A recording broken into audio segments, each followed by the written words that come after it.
எல்லாருக்கும் நமஸ்காரம். நம்ம ஸ்துதி பிரார்த்தனை உபாசனை செய்கிறோம். காலம்பரை எழுந்து அக்னிஹோத்திரம் செய்கிறோம். சில பேர் சந்தியா உபாசனை செய்கிறீங்க, பிரம்ம யஜ்ஞம் செய்கிறீங்க, மந்திரங்கள் படிக்கிறீங்க, ஸ்லோகங்கள் படிக்கிறீங்க, இறை உபாசனை செய்கிறோம், ஸ்துதி செய்கிறோம், இறைவனுடைய ஸ்துதி செய்கிறோம், இறைவன்கிட்ட பிரார்த்தனை செய்கிறோம், இறைவனை உபாசனை செய்கிறோம்.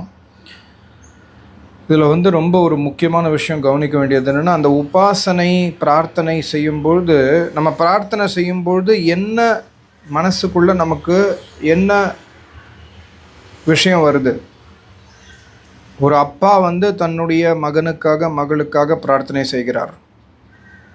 ஒரு அம்மா தன்னுடைய குழந்தைக்காக பிரார்த்தனை செய்கிறாள்.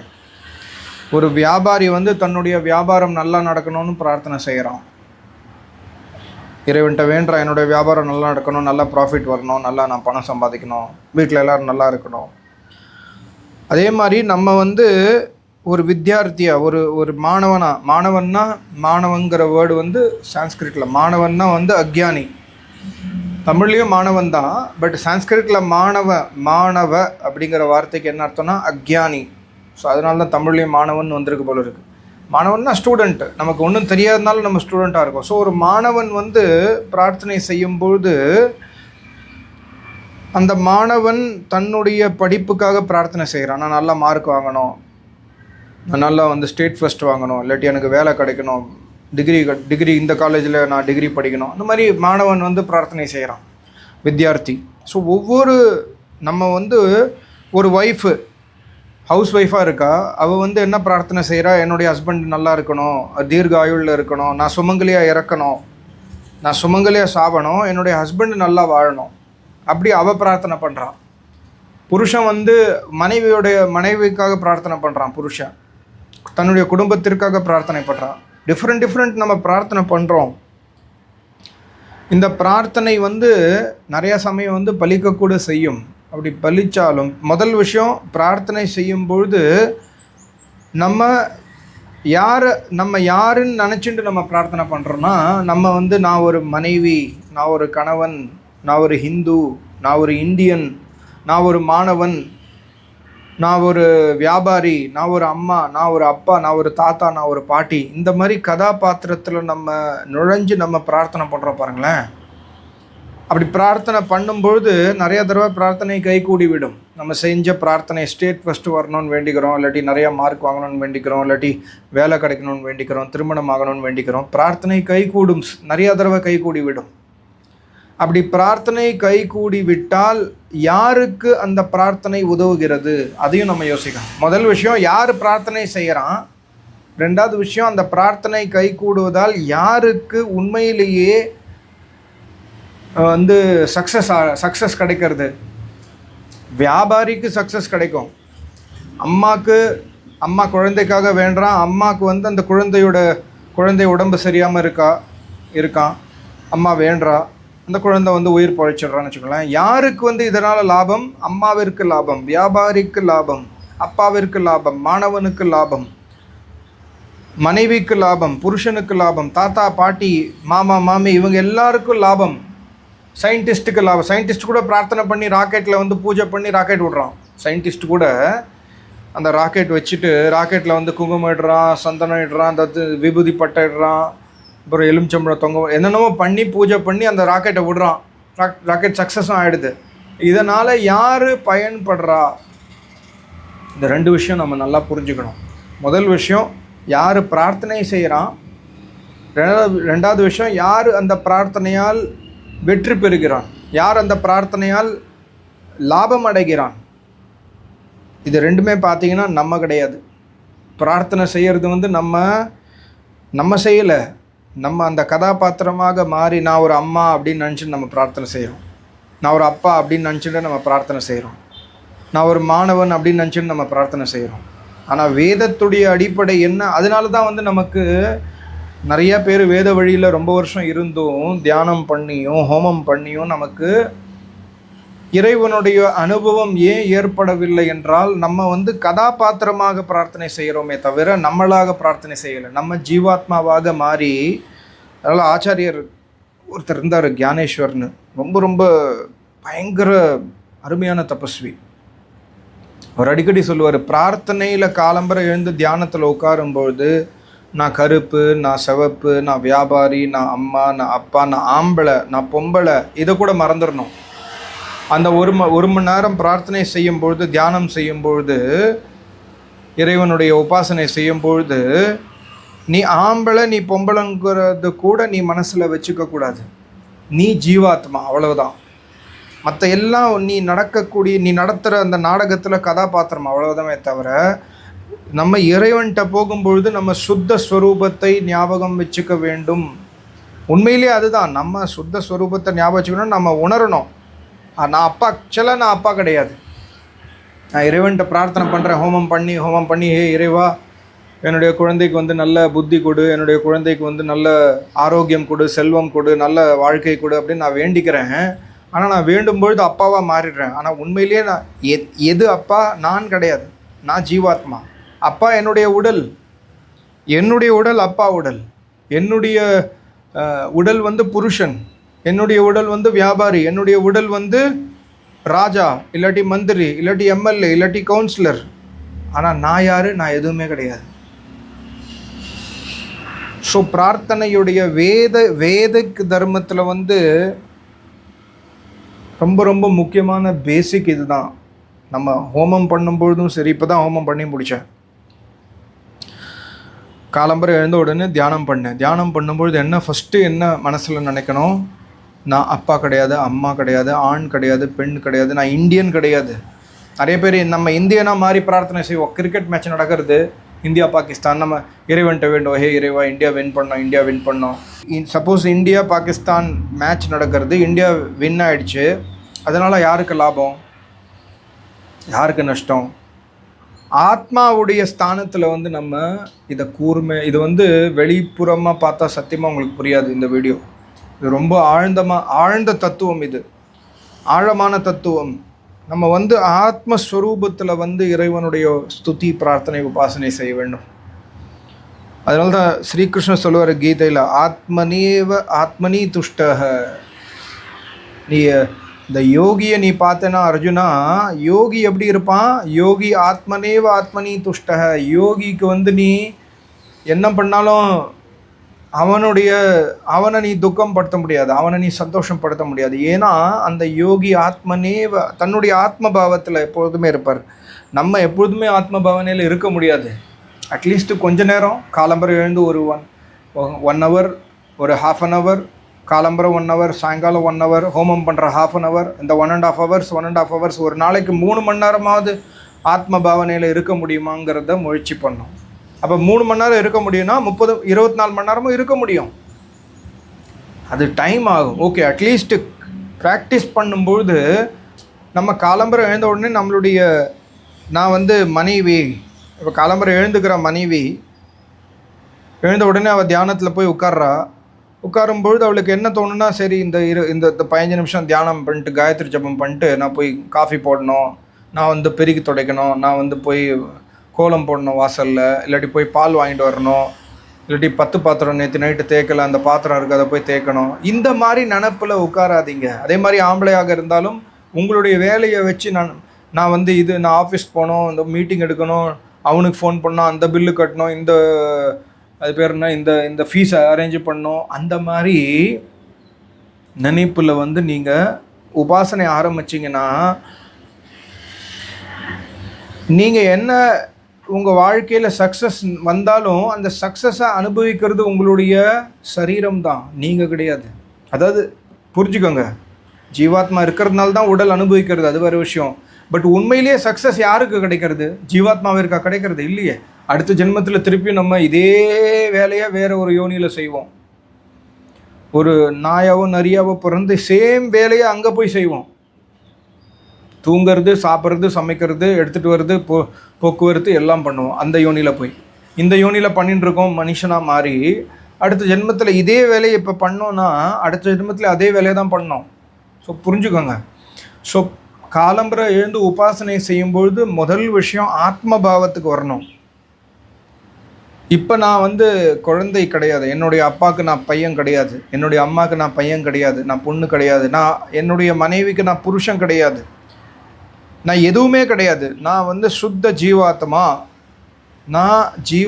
நான் இறைவனுடைய பிள்ளை, இறைவனுடைய குழந்தை, என்னுடைய அன்னை தந்தை, என்னுடைய சகலமும் பரமாத்மா, என்னுடைய மனைவி, என்னுடைய கணவன், என்னுடைய குழந்தை, என்னுடைய அன்னை, என்னுடைய தந்தை, என்னுடைய வியாபாரம், என்னுடைய பணம், என்னுடைய செல்வம் எல்லாமே இறைவன் மட்டுமே. அப்படிங்கிற பாவனையில் உட்கார்ந்து நம்ம தியானத்தை ஆரம்பித்தாதான் அந்த பிரார்த்தனை நம்ம செய்கிற பிரார்த்தனை. யார் பிரார்த்தனை செய்கிறா அப்படின்னு ஒரு கேள்வி வரும்போது ஜீவாத்மா பிரார்த்தனை செய்கிறது. இது முதல் 2 பாகம் இருக்குது பிரார்த்தனையில். பிரார்த்தனை உபாசனையில் 2 பாகம் இருக்குது. ஒன்று யார் செய்யறது, இது தெளிவாயிடுச்சு. நெக்ஸ்ட்டு வந்து யாரை செய்யறது. உபாசனைங்கிறது நம்ம யாரை செய்கிறோம், யாரை பார்த்து நாம் பிரார்த்தனை செய்கிறோம், யாரை நோக்கி நாம் உபாசனை செய்கிறோம், அது 2வது விஷயம். இதுலேயும் ரொம்ப டீப்பான கான்செப்ட் இருக்குது, புரிஞ்சுக்கோங்க. இது எதுவுமே என்னுடைய ஞானம் இல்லை, நானும் இதே முயற்சியில் தான் இருக்கேன். நான் வந்து எக்ஸ்பர்ட்டெல்லாம் கிடையாது. நான் என்ன செய்கிறேனோ அதை உங்களுக்கு சொல்கிறேன், அவ்வளோதான். தஜ்ஜபஸ் ததர்த்த பாவனம், அர்த்த பாவனம் ரொம்ப முக்கியம். ஜபம் செய்கிறோம் எல்லாருமே, ஓம் ஓம் ஓம், காலம்பரை வந்து ஓம் ஓம் ஓம் ஓம், இது எல்லாமே செய்கிறோம். ஜபம் தான், ஜபம் ரெப்பிடேஷன்.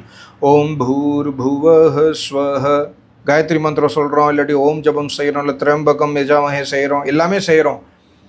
இது ஜபம். ஆனால் அர்த்தபாவனம், அர்த்தபாவனத்தை மறந்துடுறோம். அர்த்தபாவனம்னா என்ன அர்த்தம்னா, இப்போ யாரை நம்ம உபாசிக்கிறோம், உதாரணத்துக்கு வந்து தண்ணி கொண்டு வா அப்படின்னு சொல்லும்பொழுது, தண்ணின்னு சொன்ன உடனே தண்ணி கொண்டு வரணும். உங்கள் வீட்டுக்கு வந்து பெரியவர் ஒருத்தர் வந்திருக்காரு, அம்மா கொஞ்சம் தண்ணி கொடுங்கம்மா அப்படின்னு கேட்குறாரு. இந்த தண்ணின்னு அவர் சொன்ன உடனே உங்களுக்கு மனசுக்குள்ளே தண்ணியோடைய வடிவம், தண்ணினா இப்படி இருக்கும், தண்ணியோடைய குணம், இதுதான் தண்ணின்னு உங்களுக்கு தெரியறது பாருங்களேன். அப்போ போய் தண்ணி எடுத்துகிட்டு வரீங்க. இதுதான் வந்து அர்த்தபாவனம். இதே மாதிரி வந்து யாராவது வந்து பேசுகிற, எலுமிச்சம்பழம் வந்து ரொம்ப சூப்பராக காய்ச்சிருக்கு எங்கள் வீட்டில் அப்படின்னு ஒருத்தி சொல்கிறா இன்னொருத்திக்கிட்ட. அப்போ கேட்குறவ என்ன, உடனே அவளுக்கு எலுமிச்சம்பழம் காய்ச்சி மரத்தில் தொங்குறது அப்படியே அவளுக்கு தெரியறது, புரியறது. இந்த மாதிரி இருக்கும் போல இருக்கு அப்படின்னு புரியறது. இதுதான் அர்த்தபாவனம். இறைவன் சொன்ன உடனே, ஓம்னு சொன்ன உடனே இறைவனுடைய அந்த ஸ்வரூபம், இறைவனுடைய ஸ்வரூபம் என்ன, இறைவன் சர்வவியாபி. இறைவனை ஓம் நம்ம சொல்லும் பொழுது இறைவன் சர்வ ரக்ஷகன், என்னை அனாதி காலத்திலிருந்து என்னை வந்து ரட்சித்து கொண்டிருக்கிறான் பரமாத்மா, என்னை காப்பவன், என்னை படைப்பவன், என்னுடைய உடலை வந்து படைத்தவன் அந்த பரமாத்மா, என்னுடைய கருமத்திற்கான பலன்களை அளிப்பவன் பரமாத்மா. நான் இப்போ இங்கே உட்கார்ந்துருக்கேன், தியானம் பண்ணுறேன், இந்த தியானத்திற்கான கர்ம பலனையும் இறைவனே தருவான். அவன் சர்வ ரக்ஷகன் அவன். அந்த மாதிரி இறைவனுடைய சிந்தனை வர வேண்டும். நம்ம வந்து ஜபம் செய்யும்பொழுது வார்த்தையோட, வெறும்னா வார்த்தையோடு நின்றுடக்கூடாது. ஜபம் செய்யும்பொழுது அந்த ஜபத்திற்கு உரிய அந்த பரமாத்மாவை, பரமாத்மா சர்வ வியாபகன். நான் செய்கிற ஜபம், நான் இப்போ ஜபம் உட்காந்து தியானம் பண்ணுறேன்னா, நான் தியானம் செய்கிறேன்னு அவனுக்கு தெரியும், இறைவனுக்கு தெரியும்.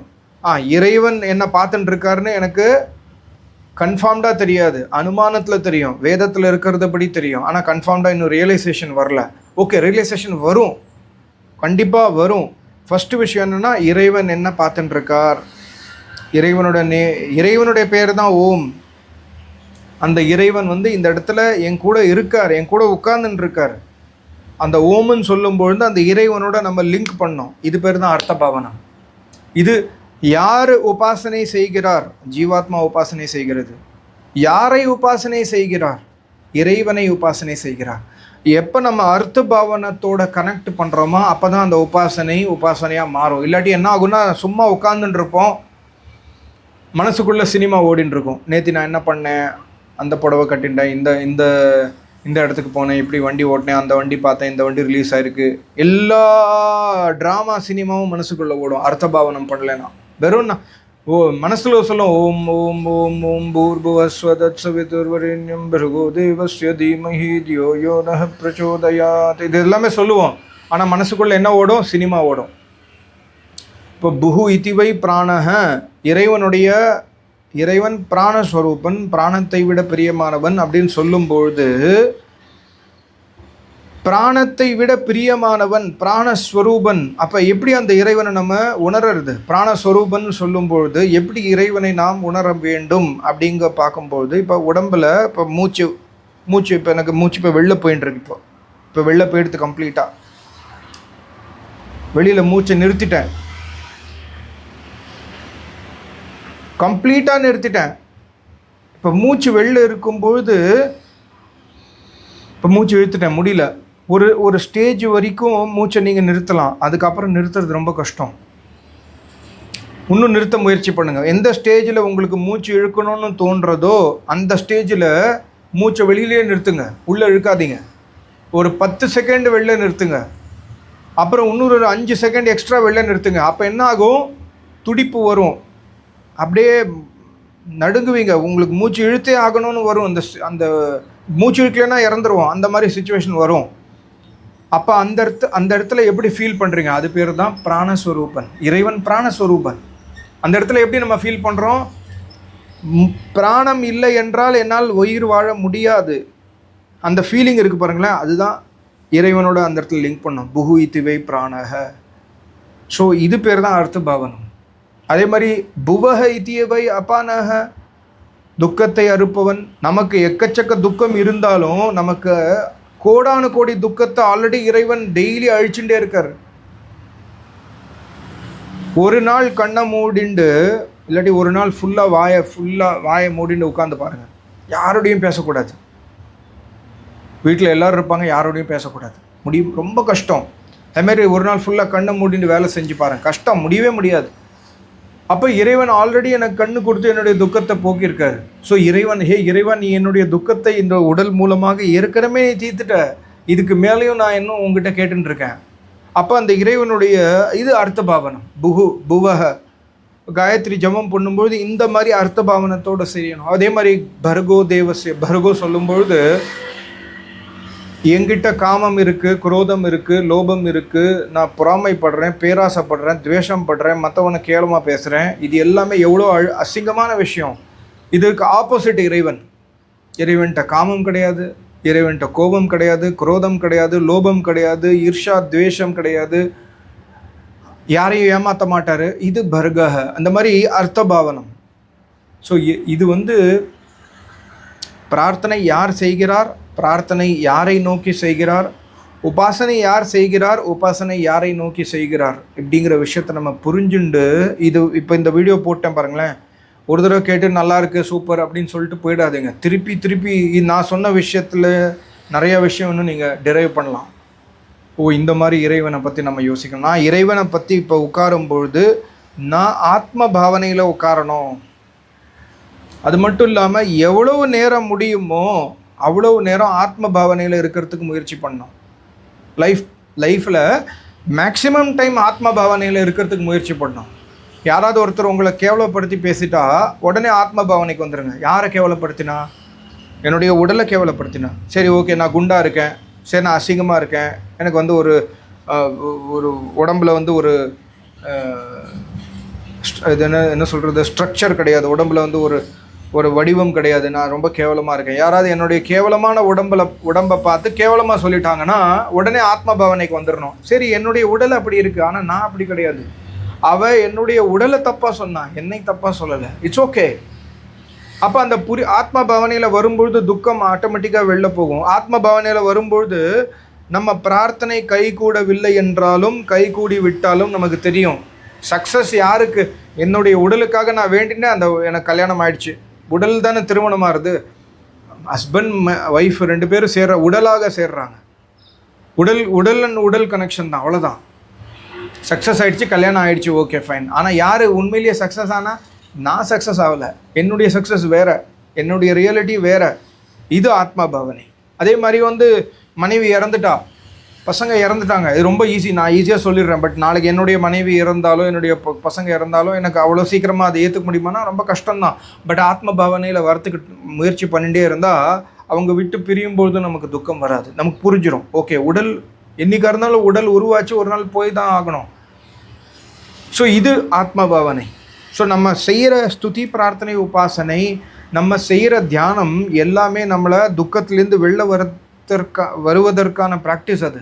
ரிஷிமுனிகள், ஆச்சாரியர்கள், இறைவன் நமக்கு சொல்லி கொடுத்த இந்த விஷயத்தை நம்ம புரிஞ்சுக்கணும். இதை பற்றி நான் நிறைய தடவை சொல்லியிருக்கேன், பட்டு நீங்கள் கேட்டிங்களான்னு தெரியாது, ப்ராக்டிஸ் பண்ணுறீங்களான்னு தெரியாது. பட் திருப்பியும் நேற்று ஒரு ஆச்சாரியர் இந்த விஷயத்த சொல்லியிருந்தபோது நானே யோசிச்சிருந்தேன், ஆஹா எவ்வளோ அருமையான விஷயம் சொன்னார், 5 நிமிஷத்தில் எவ்வளோ பெரிய வார்த்தை சொல்லிட்டார். ஸோ அந்த மாதிரி எது தமிழில் சொல்லணும்னு ஒரு ஆசை. ஸோ நீங்களும் ஆத்ம பாவனையில் வரத்துக்கு முயற்சி பண்ணுங்கள். ரொம்ப நன்றி, நமஸ்காரம். ஓம் ஓம் ஓம்.